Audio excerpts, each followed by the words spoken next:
नमस्कार समस्त को साहा यूट्यूब चैनल वा आजिर ओडिशा इतिहास भाग 7 वा 7 को समस्त को स्वागत जनाऊँगी।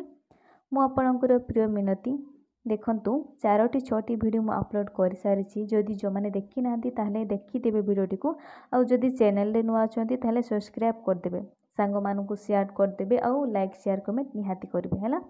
तो डेरी न कर चलतु स्टार्ट कर वीडियोटी को।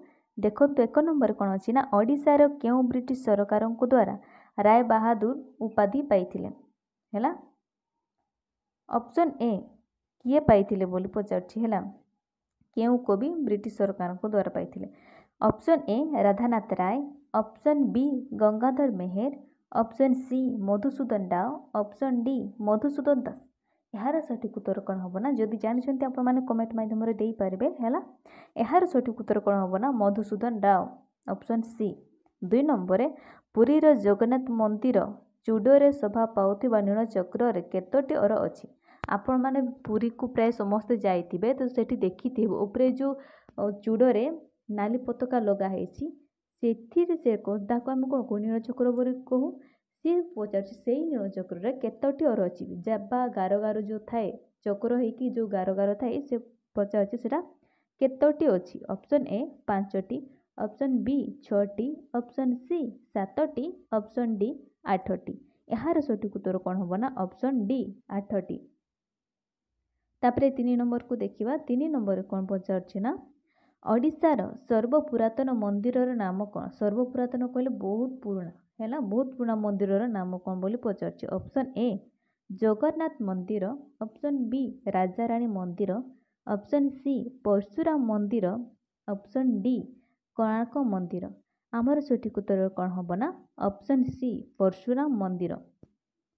4 नंबर अच्छी ओडिशार प्रथम ऐतिहासिक किए थिले। Option A Pyarimohan Acharya, option B Harihar Acharya, option C Mukunda Dev, option D Kapilendra Dev. यार सठिक उत्तर कौन हम ना ऑप्शन ए प्यारीमोहन आचार्य है। 5 नंबर अच्छी ओडिशार केउ सहर डच, पोर्तुगीज, फरासी और इंग्रेज बणिक स्मृति बेसी माने बेसी अच्छी। स्मृति कहले कौन जेते बड़े आम निज लोक माने दूर को चली जाती तांको स्मृति बा तांको मने पकेवा आम पाखे किसी स्मृति रही जाए है।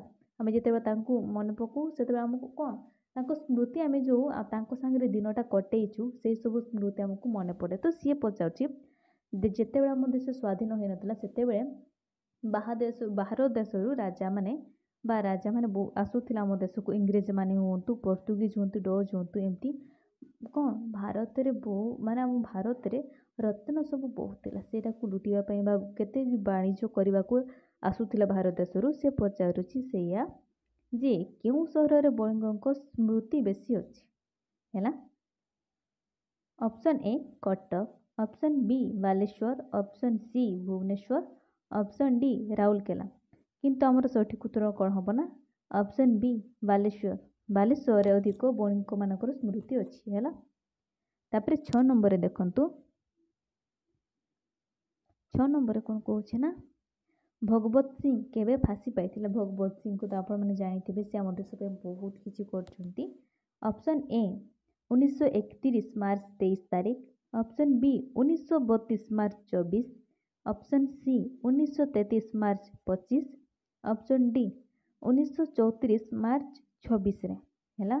यार सठिक उत्तर कौन हम ना 1931 मार्च 23 है। 7 नंबर अच्छी काठजोड़ी पत्थर बंध किए निर्माण करथिले। काठजोड़ी नदी कौटी अच्छी आप जानते बंधु कटक ठारे रही। आपण मैंने जदि केबे कटक जाइछंती ताहले जिते बड़े आपण फास्ट फास्ट पाइबे कौन काठजोड़ी हो बा महानदी हो है।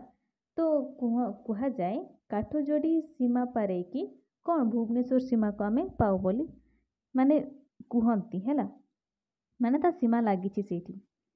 तो option A Jajati Keshari, option B Markat Keshari, option C Anang Bhimdev, option D Narasimha Dev. यार सठिक उत्तर कौन हम ना जदि जानते कमेंट माध्यम दिंतु।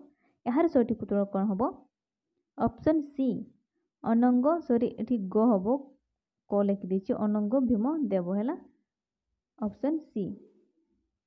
ତାପରେ ଦେଖନ୍ତୁ 8 ନମ୍ବରରେ କ'ଣ ଅଛି ନା ବାରବାଟୀ ଦୁର୍ଗ କିଏ ନିର୍ମାଣ କରିଥିଲେ।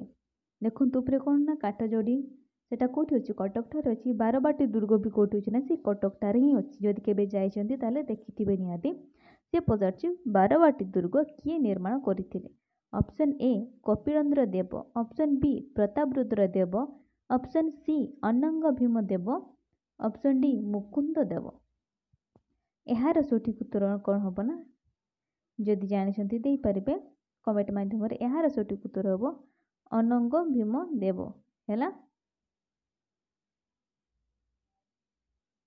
ସରି ବୋଧେ ମୁଁ ଏଠି ଭୁଲ କହିଲି 7 ନମ୍ବର ଆନ୍ସରଟା। 7 ନମ୍ବରଟା ଆନ୍ସରଟା ହେବ ମରକତ କେଶରୀ ହେଲା ମରକତ କେଶରୀ। ଆଉ 8 ନମ୍ବର ଆନ୍ସରଟା ହେବ ଅପସନ୍ ସି ଅନଙ୍ଗ ଭୀମ ଦେବ ହେଲା। ତାପରେ 9 ନମ୍ବରରେ ଦେଖନ୍ତୁ 9 ନମ୍ବରରେ କ'ଣ ଅଛି ନା ନଙ୍କ ଦୁର୍ଭିକ୍ଷରେ କେତେ ଲୋକ ମରିଥିଲେ ବୋଲି ଜଣାଯାଏ। ଆପଣମାନେ ନଙ୍କ ଦୁର୍ଭିକ୍ଷ କଥା ତ ଜାଣିଥିବେ।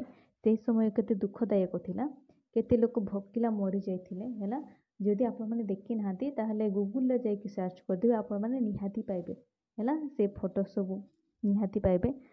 Option A 3 lakh, option B 5 lakh, option C 10 lakh, option D 20 ଲକ୍ଷ। ଏହାର ସଠିକ୍ ଉତ୍ତର କ'ଣ ହେବ ନା 20 ଲକ୍ଷ ଅପସନ୍ ଡି।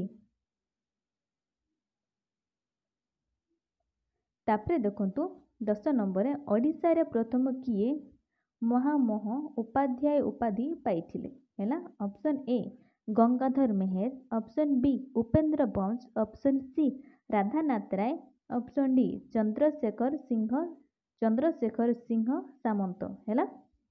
ଏହାର ସଠିକ୍ ଉତ୍ତର କ'ଣ ହେବ ନା ଅପସନ୍ ଡି ଚନ୍ଦ୍ରଶେଖର ସିଂହ ସାମନ୍ତ ହେଲା।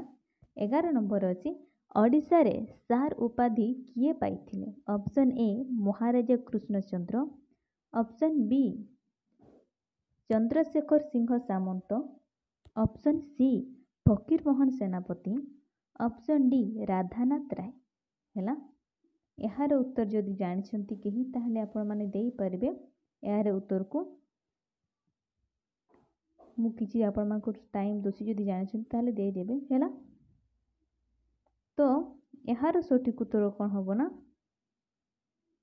ଏହାର ସଠିକ୍ ଉତ୍ତର ହେବ ମହାରାଜା କୃଷ୍ଣଚନ୍ଦ୍ର ହେଲା। ତ ଆଜିର ଭିଡ଼ିଓକୁ ମୁଁ ଏଇଠି ଶେଷ କରୁଛି। ଯଦି ଭିଡ଼ିଓଟି ଭଲ ଲାଗିଥିବ ତାହେଲେ ଲାଇକ୍ ସେୟାର କମେଣ୍ଟ ନିହାତି କରିବେ। ନାଇଁ ଏଇଟା 11 ନମ୍ବର ଆନ୍ସରଟା ଟିକେ ଭୁଲ ରହିଛି। ମୁଁ ଆପଣଙ୍କୁ ନେକ୍ସଟ ଭିଡ଼ିଓରେ ଜଣାଇଦେବି ତାହାର ସଠିକ୍ ଉତ୍ତର କ'ଣ ହେବ ହେଲା। ଟିକେ ଭୁଲ ହେଇଯାଇଛି କ୍ଷମା କରିବେ ତା ପାଇଁ। ଆଉ ଯେଉଁ ଆଶା କରିବି ବାକି ଭିଡ଼ିଓଟି ଆପଣମାନଙ୍କୁ ଭଲ ଲାଗିଥିବ। ଯଦି ଭିଡ଼ିଓଟି ଭଲ ଲାଗିଥାଏ ତାହେଲେ ଲାଇକ୍ ସେୟାର କମେଣ୍ଟ ନିହାତି କରିବେ।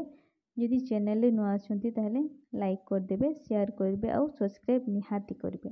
ତ ଆଜିର ଭିଡ଼ିଓକୁ ମୁଁ ଏଇଠି ଶେଷ କରୁଛି। ଧନ୍ୟବାଦ।